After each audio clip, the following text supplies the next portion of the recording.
Good morning, everybody. How is everybody this morning? I hope everybody had a good evening last night. Oh, shoot. I did it again. I forgot to mute myself. Okay.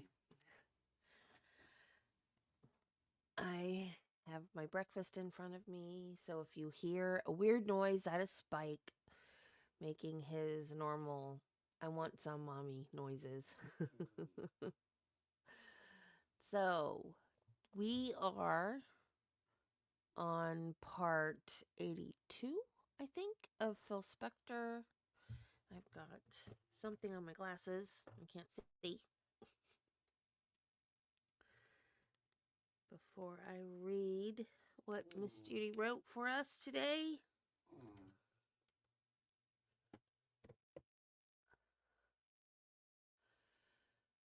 In 1982, Spector had twin children with his girlfriend Janice Zavala, Nicole Audrey Spector, and Philip Spector Jr.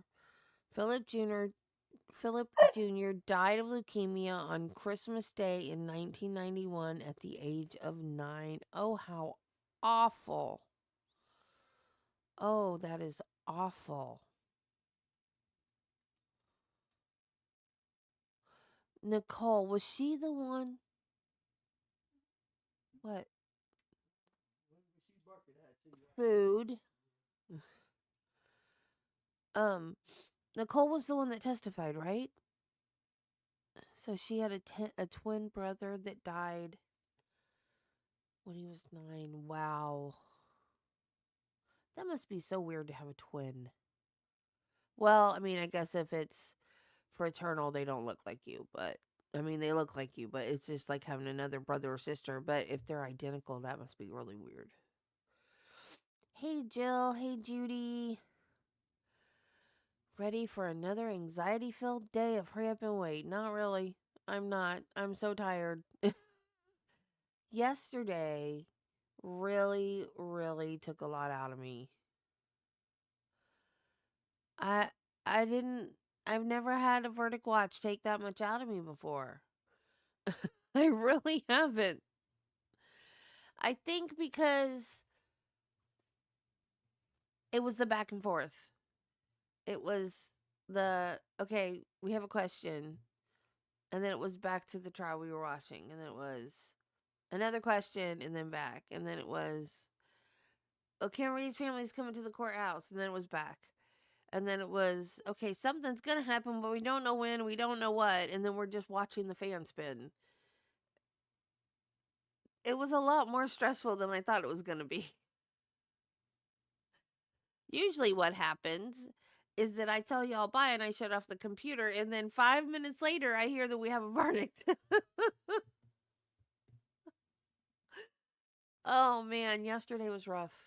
I hope we don't have that again today. Okay, and because I'm running late, I have nothing pulled up and nothing ready, so let me find where we are in court TV.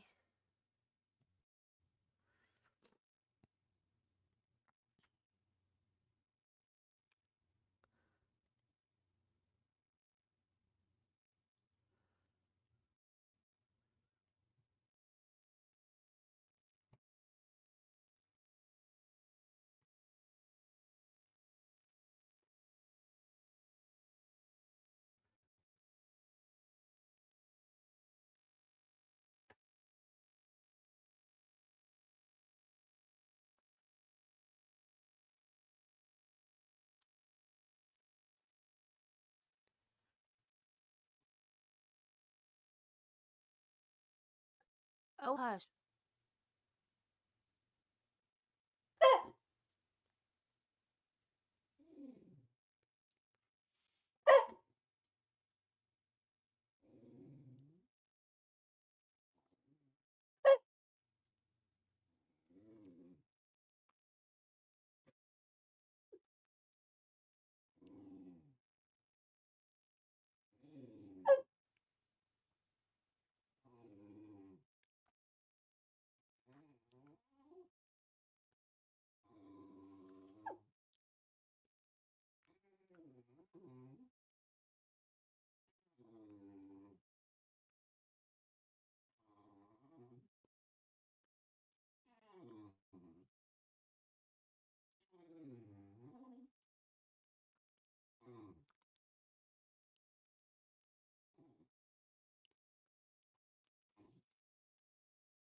It's just a peanut butter sandwich.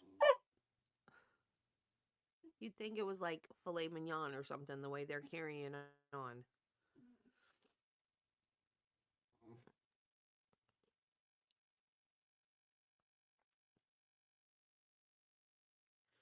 Come on, StreamYard.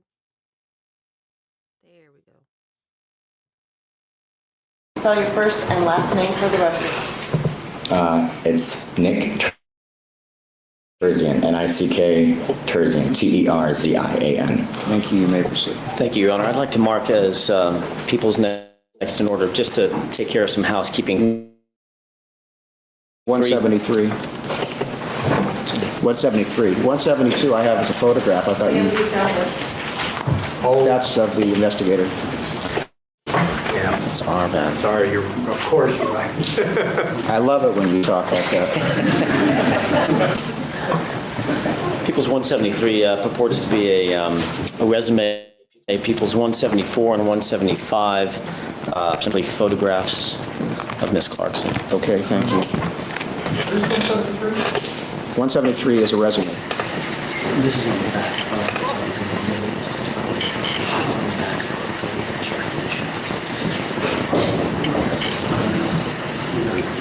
It's in evidence.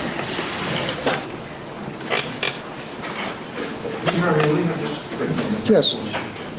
Go ahead. 173 is a resume.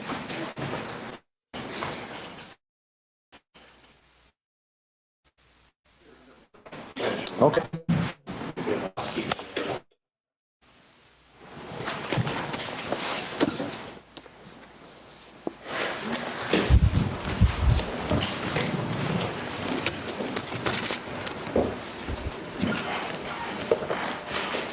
May I proceed, Your Honor? Yes. Thank you. Mr. Terzian, thank you for joining us. Sorry for the delay. Tell us, first of all, what you do for a living, sir. I'm a talent agent, a SAG franchise talent agent.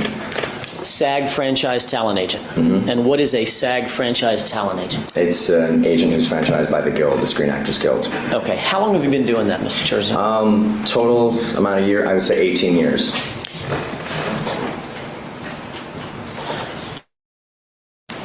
What's included in being a SAG franchise talent?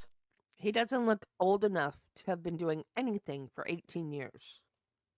Agent here in Los Angeles and Hollywood?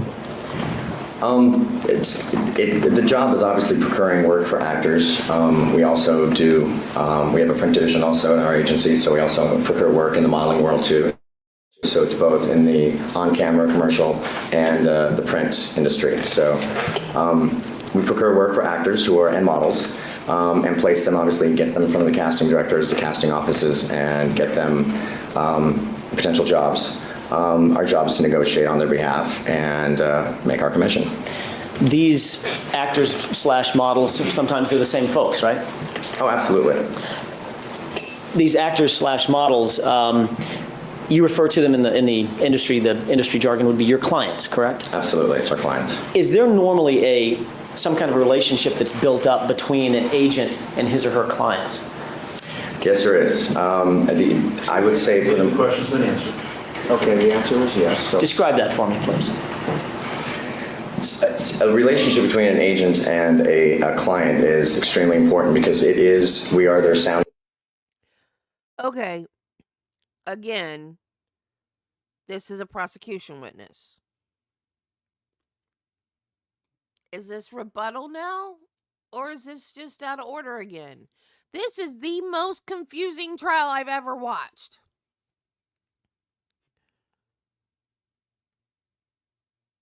A serious question. Does anybody know? Is this just out of order again? Or have they started their rebuttal case? I am so confused. Crazy trial. We are giving them advice on a day-to-day basis. We are their therapist, their babysitter. We are giving them, a direction in their career, what they should be doing, not should be doing, potential, obviously, projects that they should be involved in or shouldn't be involved in. So it's a very, obviously, it's a very close relationship. You get to know them very well. Sir, can you just slow down just a bit so the court reporter can keep up with you? Sorry. I'm sorry, I talk fast. That's quite all right. I get that same criticism. With regard to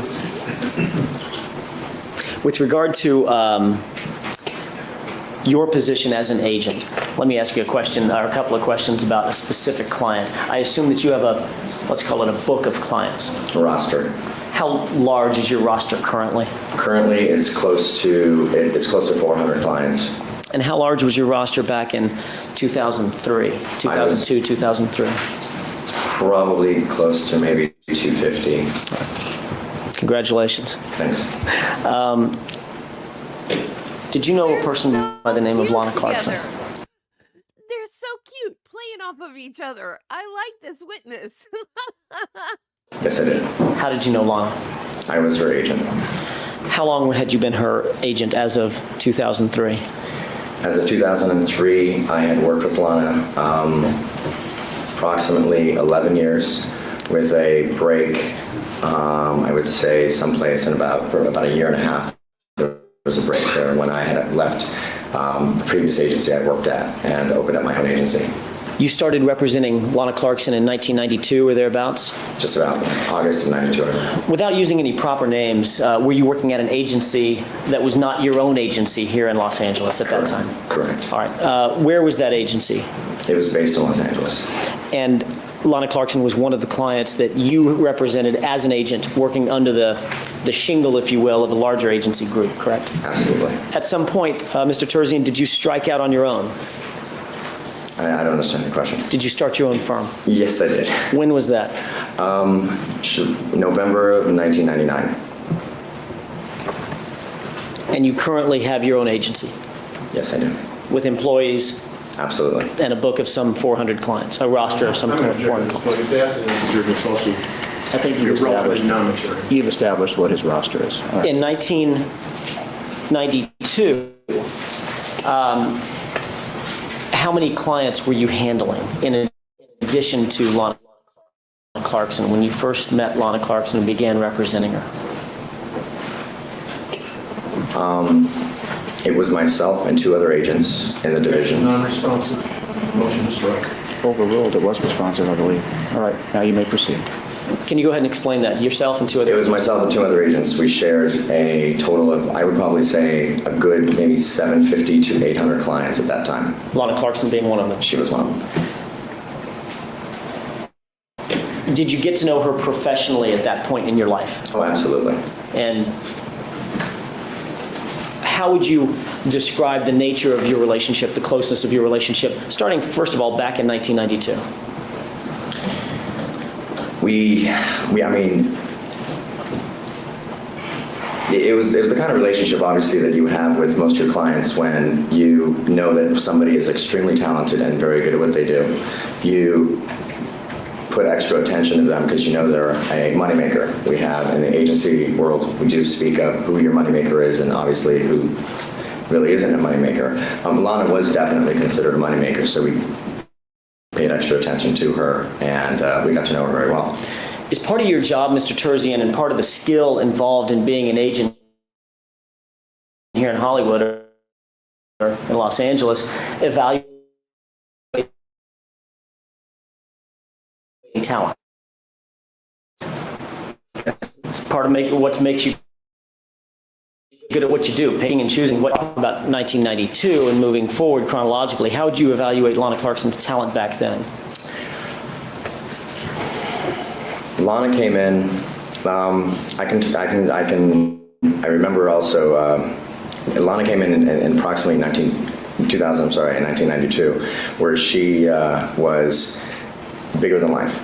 She walked in, owned the room. And it's very key in the line of work that we do, that when you do walk in the door. I'm going to object. It's not responsive. I believe it is responsive. It's broad but responsive. Overruled. Go ahead, sir. She owned the room. She definitely made such an impact on all of us at our company in that division that we felt as though she was going to do very well. She had a list of credits already. She'd been working theatrically quite extent. I do believe she might have been a commercial agent at that time, so we might have brought her over from another agency. She had to shop us first and then came over. Is there some level of competition among agents here in Los Angeles for talented folks? No, absolutely. There's over 400 agencies, I would think, right now, talent agencies that are out there. And they're vying for working or workable, employable actors and actresses. Absolutely. Did Lana Clarkson, during the time that you represented her, and you said, by the way, let's clear something up. You indicated that there was maybe a year and a half that you were not actually her agent, correct? Yes. Explain for the jurors what time frame that was. It was about a year and a half. I had left the agency that I was working for to open up my own agency, and right after that there was a Screen Actors Guild strike. Okay. And during that strike, her and I had contact, brief contact. Actually, I did run into her at one point at an event, and she said, I think I'm going to come over and see you after the strike. And I said, all right. And then in the meantime, about a year and a half had gone by, and she was not working at the other agency, so she called me and she said, I want to come and see you. And I said, all right, come on by. Okay. When you left the agency, in other words, when you didn't represent her, there was no animosity. That it wasn't like you two didn't get along. It was, you left the agency. No, I'm the one. I left the agency. I was no longer working there, so she was still a client. Hold on. I get some crossing. Sorry. That's my fault. Sorry. When you left the agency, she just stayed with the agency that she was comfortable with at that point. Yes. You then left and started your own agency. Yes. At some point, y'all maintained some contact, correct? Yes. And then she moved over to become represented by you personally at your new agency. Yes. About when was it that she came back over to your agency, Mr. Terzine? I could probably say it was somewhere in 2000, maybe the beginning of 2001. All right. Did you maintain your representation over Lana Clarkson until she died?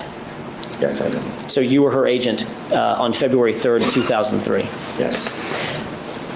During the time that you represented Ms. Clarkson, did she have employment in national commercials? She did not have a national running at that time. And when I say at that time, I'm talking about the 10 years or so, from 1992 to 2003, or 11 years, from 1992 to 2003. Well, I'm going to object on that. I think we have to narrow down like we've been doing with No, there's another reason for that question, I believe, so the objection is overruled. You may answer. I think we have a foundation as to when. All right. First, I think, did she ever have a national commercial while you were representing her? Absolutely. Okay. What about national campaigns? I guess I may not understand the lingo, so maybe you can educate me a little bit. If a commercial is simply one commercial, is a campaign a series of commercials? Multiple. Okay. It would be a series of commercials, yeah. Okay. She, you said definitely had a national commercial running during the time that you represented her. Yeah, in that 10-year period? Yes. Oh, absolutely. Did she do any TV during that 10-year period? TV as in film, television? Correct. I believe she did. She did have credits, yes. Did she do movies during that period? Yes, she did. Did she do print ads during that period? Yes, she did. Did she do modeling during that period? Yes, she did. Did she do theater during that period? I believe she did. And during the course of your representation, how would you describe Lana Clarkson in that 10-year period insofar as her employability and her employment as an actor in Los Angeles? Extremely, extremely marketable and viable. A moneymaker, again. What makes an actor / model in Los Angeles a moneymaker in your definition of the word moneymaker? Obviously, it's a combination. It's look, talent, having the personality to be able to win over a client. Client meaning a ad agency or a production company or what have you. She had what it takes. She did work. She worked quite a bit.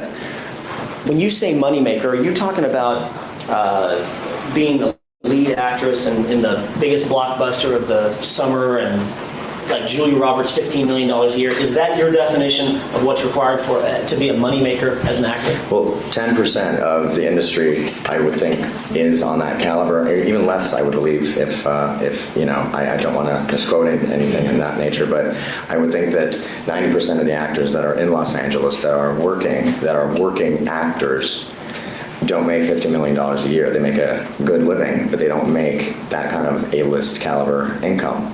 But they make a living. Is it your experience in the industry that actors have high points and actors have low points financially and professionally? Yes. The even keel is probably not the best description for an actor working in Los Angeles or any place else in your experience, I assume. No. When you say that she was extremely employable, extremely marketable, what do you mean by that? What was so marketable or employable about Lana Clarkson? Lana was a beautiful, outgoing, talented, comedic actress. Something that's misconstrued about her is that she was, she because she was her height and her, just curve-based, body, that she played bimbo roles for the most part. I think that was a misconception. I think for the most part, she was a very talented actress. She was very funny. She had amazing comedic timing. Most of the casting directors that used to call her in on projects, they would call her in. Do you have any objections to what you're saying? No, this is just explain his mindset and her comedic talent, so the objection is overruled. The casting directors that I worked with that would bring her in on auditions, would bring her in on specifically not the blonde bimbo type of roles, which is what has been put out there in the media as far as who she was. I think she was brought in for a lot of very specific roles that needed great actors to be able to portray them. She was a very specific type of talent. She was a specific type of look. She did not fit every category. She didn't, she knew that. There's roles that she didn't book because of her particular size or her look. She knew that. She was a beautiful woman, and that the category is limited. But if you can do comedy in this industry and be beautiful, you're going to work.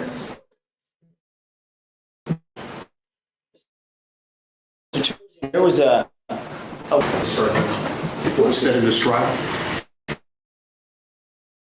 Well,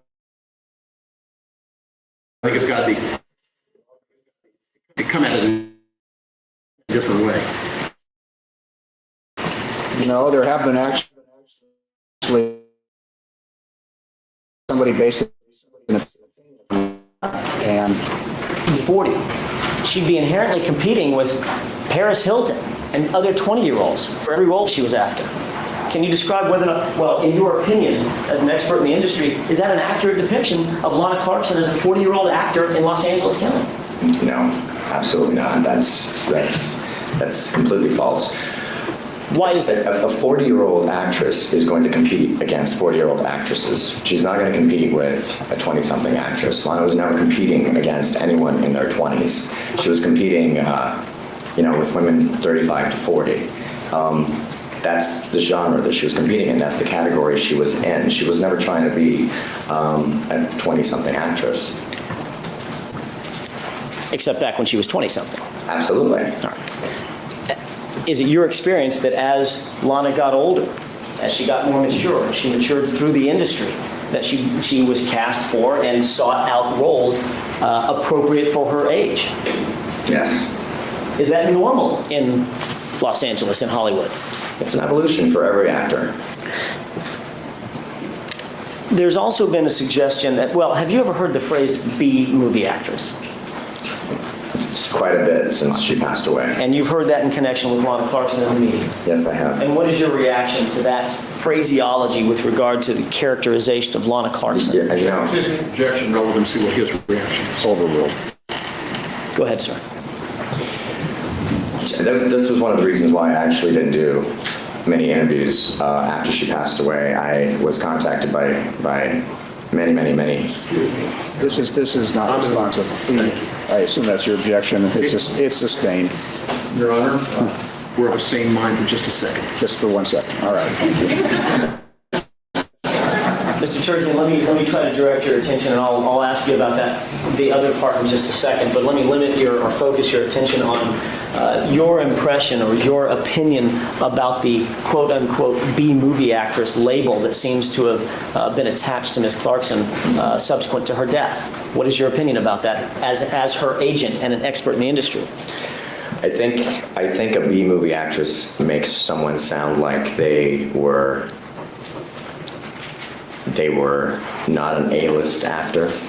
It makes them sound as though they were never working, they were not successful, they didn't do well, they didn't make any money. I think it has a negative connotation to it.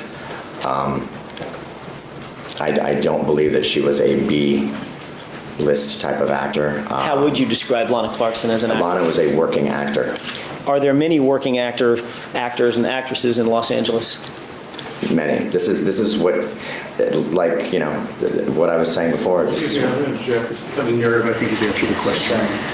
Could you describe what you mean when you say, when you answered my question, yes, there are many working actors. What do you mean by that? Because 90% of actors in Los Angeles are not A-list actors, and they make a great living. Do you represent clients? I don't want to... Versatile. Sorry. I don't want any names, Mr. Terzian. We're going to try to protect some names and privacy interests, okay? But do you represent certain clients that you consider to be working actors and actresses that, say, for instance, would be sitting right in this chair and nobody in this room would recognize them? Yes.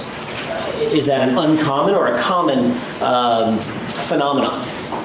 No, it's completely, there's many people in this city that make a lot of money doing, you know, working as an actor that aren't, you know, they don't get mobbed by paparazzi. They're working actors. In your experience representing Lana Clarkson, was she a consistent moneymaker over the 10 years that you represented her? Yes, she was. She had a good career with us. Could you explain her work ethic, Mr. Terzian? Her work ethic was extremely professional. She would make every audition. She would be there early, if not on time. She dressed the part, looked the part. She was definitely, I can say to you that she put 150%. What is for those of us who are uninitiated, what is a casting? It's an audition. If I'm an actor and you're my agent, how does it work when I seek out a part? Do you call me and say, hey, Alan, I've got a part for you that you might fit? Or do I call you and say, hey, I read something in the trade magazines. Can you see if I can get an audition? Or is it a combination of both? It's the first one. I would for the most part contact you, let you know that there's a project that you'd be right for, and that we had pitched you or got an appointment for you through a casting office, and then we would send you in to see the casting office. I want to take you, if you will, if you'll move with me through time a little bit to 2000 and 2001. Before Lana Clarkson's injuries, and as a foundational matter, let me just ask you so nobody has any question about it. You knew that she injured her wrists? Yes, I did. In late 2001, so basically, ostensibly for the year of 2002, her wrists were badly injured. Yeah. Let's go before that, Mr. Terzian. During the months and years previous to her injury, was she pretty consistently going on castings? Yes, she was. Were you able to find castings that were appropriate for Lana Clarkson, 37, 38-year-old woman, 39-year-old woman? Yes, we did. You said she never missed a casting. Why is that kind of an exceptional circumstance in your mind? Because if you speak to any agent, they're going to talk to you as far as one of their biggest pet peeves in this industry is actors who flake and don't show up on their auditions. And Lana was not one of those actors that I represented. She showed up to every audition. When she went to an audition, was there anything exceptional about how she would approach just a random audition that you set her up for? Be it a modeling ad for a print ad or a casting for a TV show or a movie or a commercial? She was extremely specific. She would want to know because of her type. She knew that 50% of the job when she walked in the door was to look at the part. Yeah, I'm going to check this here somewhere. Overruled. Go ahead. 50% of the job that she knew when she walked in the casting office, 50% of the job was the way she looked. So if you gave her an audition to go in as a 1950s type of a flight attendant, she dressed the part to the T.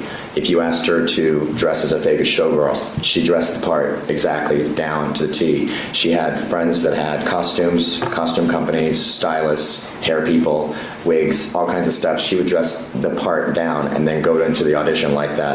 She always talked about how she didn't understand how other actors would be waiting in that, in the waiting room for an audition as a Vegas showgirl, and all they had on is just, a mini skirt and heels. And she had the feathers, she had the sequins, she had the entire costume, and I didn't know how she drove down the street like that, but she did. All right, at this point, we've reached our recess for the evening. Ladies and gentlemen, before I give you the admonition and we break, there's something that's been brought to my attention. Back when firefighter Liverpool was on the stand, Mr. Brunon was making some objections. It's been brought to my attention. It may have become pointed.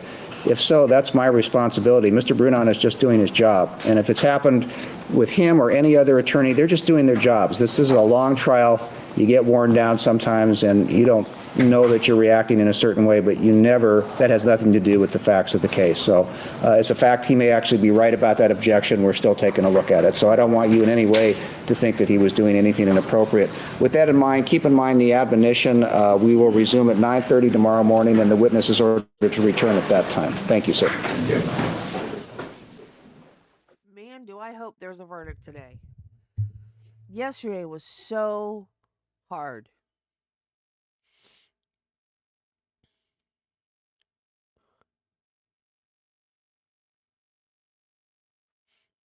Oh, well, no. I'll tell you. Well, I'll say it now while Jennifer's here.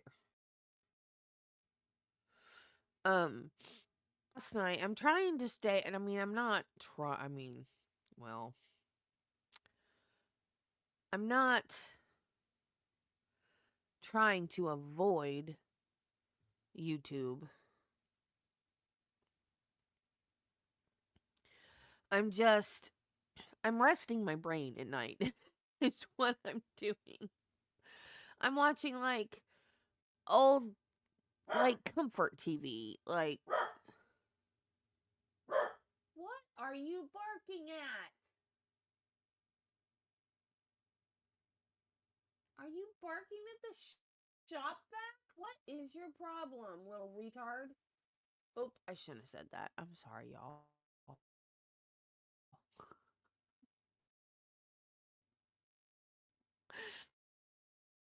Bad Debbie.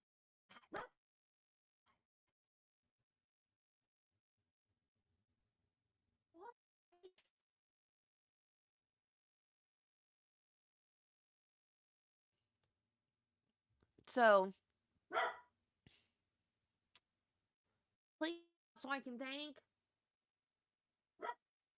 Hold on, I'll be right back.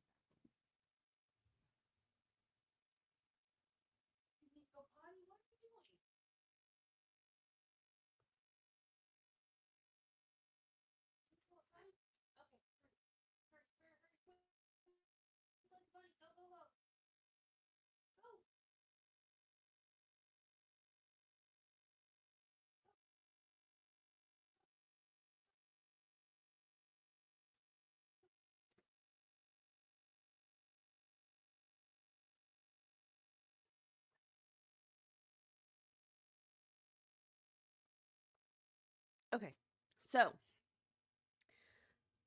last night I decided that I was gonna watch Lawyer You Know.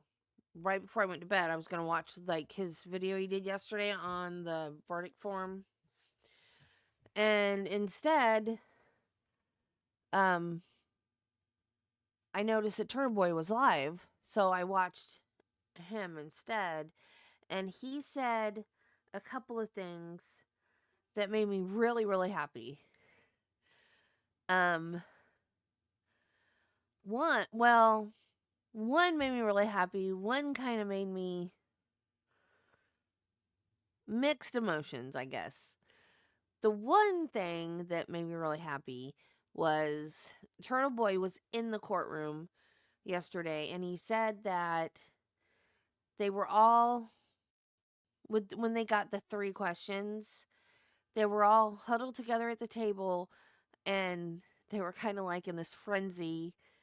And then they went back to Karen's parents to tell them what was going on, and they kind of started crying.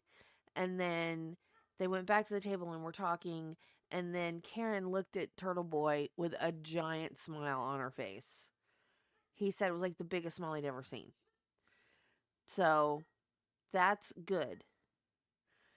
And the other thing he said, and this was caught on a hot mic moment. I couldn't tell who. StreamYard, why are you acting up now? Good all morning. What are you doing?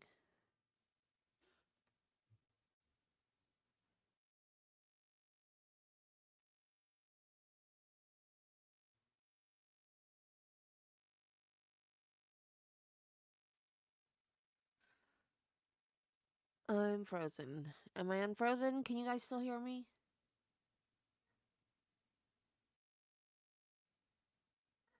Okay, I think I'm unfrozen now. Am I unfrozen? Okay. So the other thing that was kind of a hot mic was I can't do this again, or I can't do this.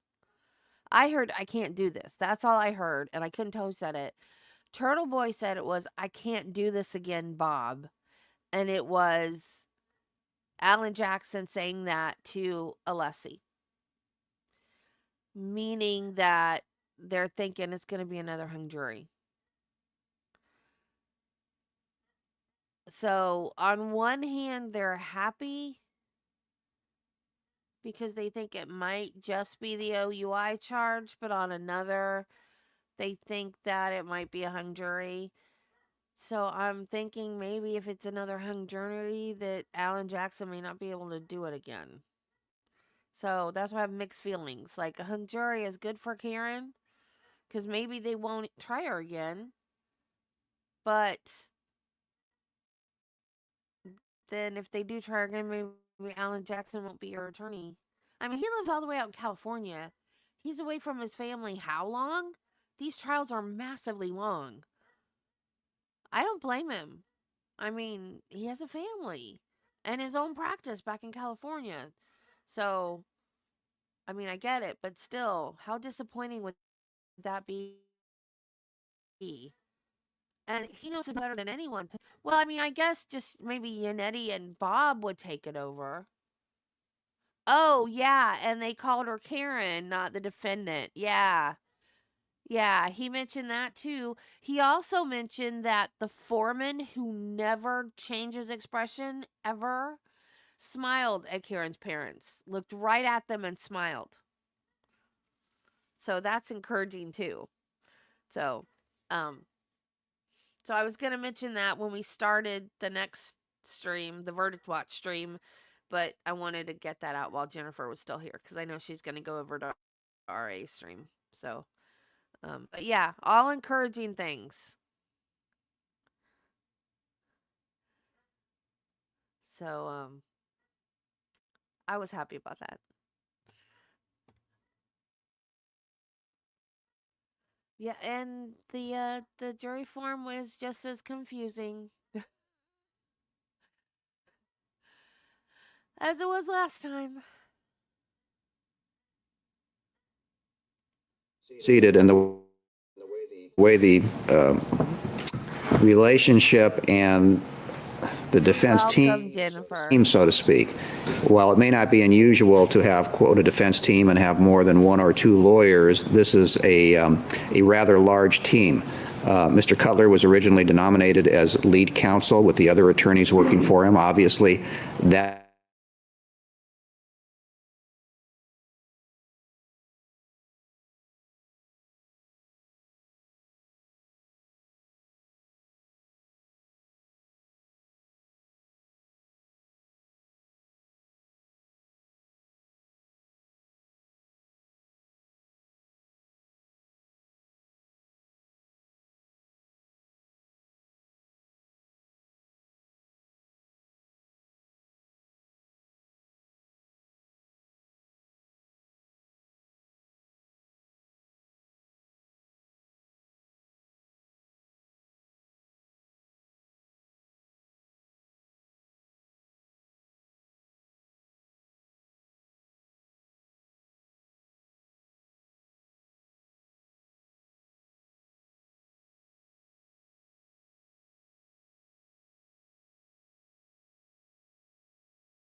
Okay, I'm sorry, y'all.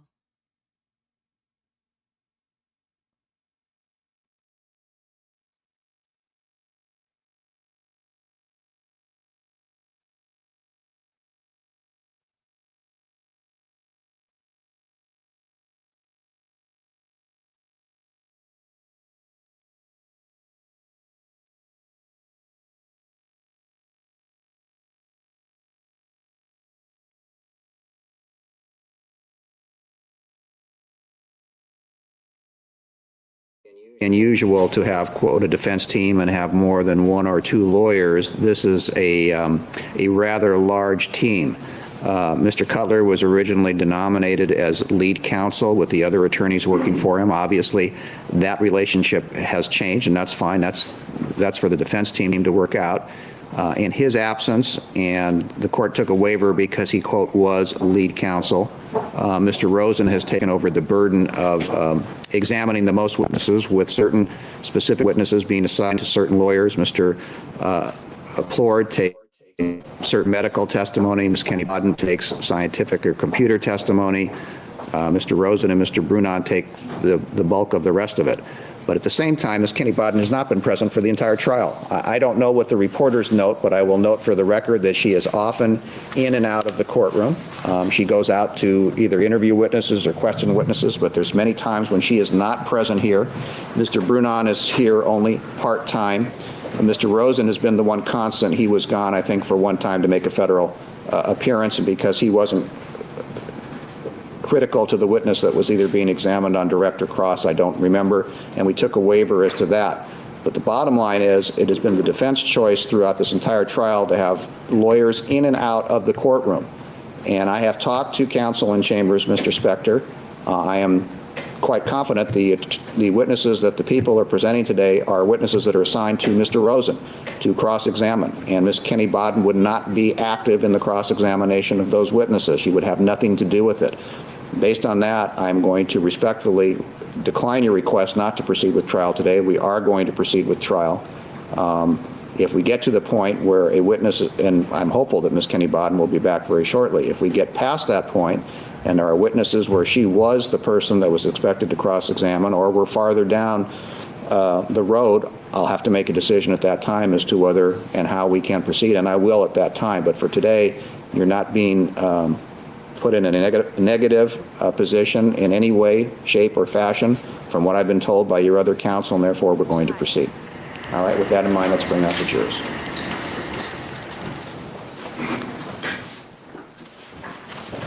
All right, sir, you've been previously sworn. You remain under oath. Just state your name again for the record. Nick Turzen.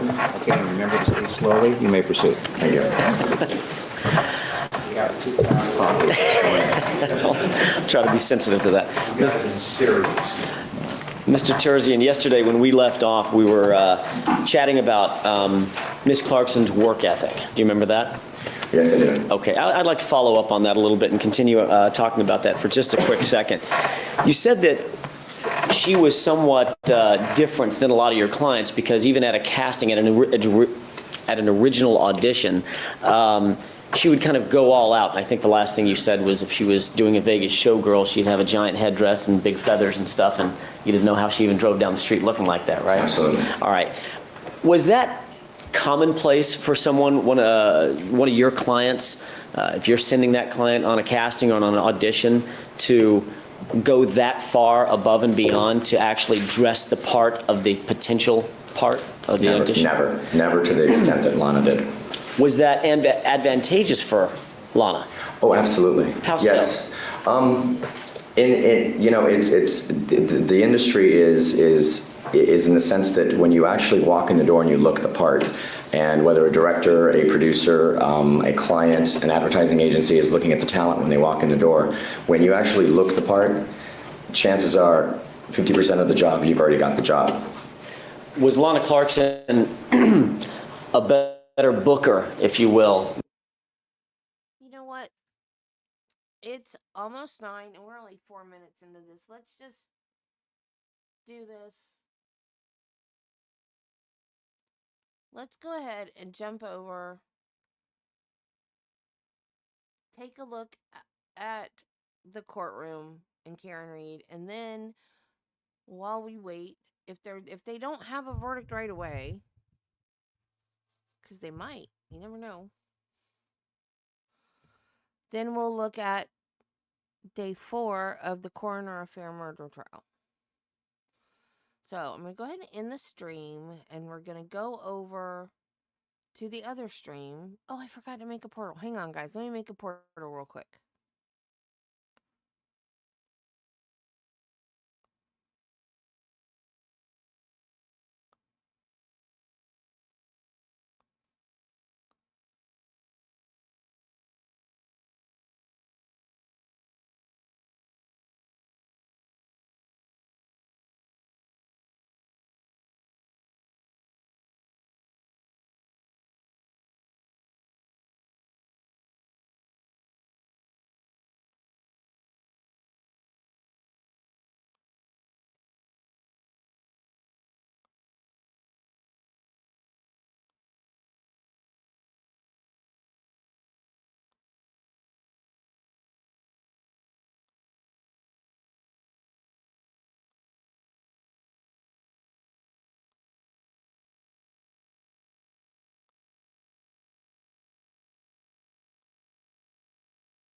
Okay. Yay, Terry's here. Okay. Portal's made. You will portal over to the other stream, and I will see you in just a minute. Bye.